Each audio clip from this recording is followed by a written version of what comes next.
Genesis Kapitulo 18 hanggang 19. Ang pagkakasala ng mga tao ng Sodoma. Nang dumating ang dalawang anghel sa Sodoma ng gabing iyon, nakaupo si Lot sa pintuan ng lungsod. Nang makita niya ang dalawang tao, tumayo siya at sinalubong sila. Siya ay dumapa sa harap nila at sinabi, "Nandito ako para pagsilbihan kayo.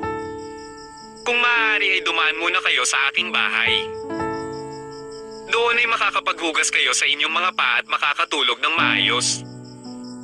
Bukas ng umaga maaari niyong ipagpatuloy ang inyong paglalakbay." Pero sumagot sila, "Maraming salamat. Dito na lang kami matutulog." Ngunit patuloy silang inanyayahan ni Lot at sa wakas ay sumama sila sa kanyang bahay.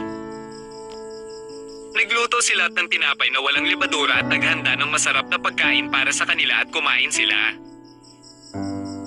Nang di pa matulog ang mga panauhin ni Lot, ang kanyang bahay ay napapaligiran ng lahat ng lalaki ng Sodoma, bata at matanda. Tinawag nila si Lot at tinanong, "Saan natutulog ang mga lalaki sa iyong bahay? Dalhin mo sila sa labas para makipagtalik kami sa kanila." Lumabas si Lot at isinara ang pinto. Sinabi niya sa kanila, "Mga kaibigan, huwag kayong manggahas na gumawa ng gayong karumal-dumal na gawain. Kung gusto ninyo, mayroon akong 2 anak na babae. Dadalhin ko sila sa inyo at kayo na ang bahala sa kanila. Ngunit huwag ninyong hawakan ang mga taong ito dahil sila ay aking mga bisita at dapat ko silang protektahan." Pero sabi nila, "Huwag kang makialam sa gagawin namin. Hindi ka taga dito. Sino ka para magpasya kung ano ang dapat naming gawin?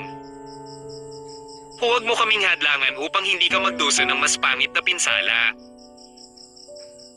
Pagkatapos ay itinulak nila si Lot at umakyat sila upang sirain ang pinto.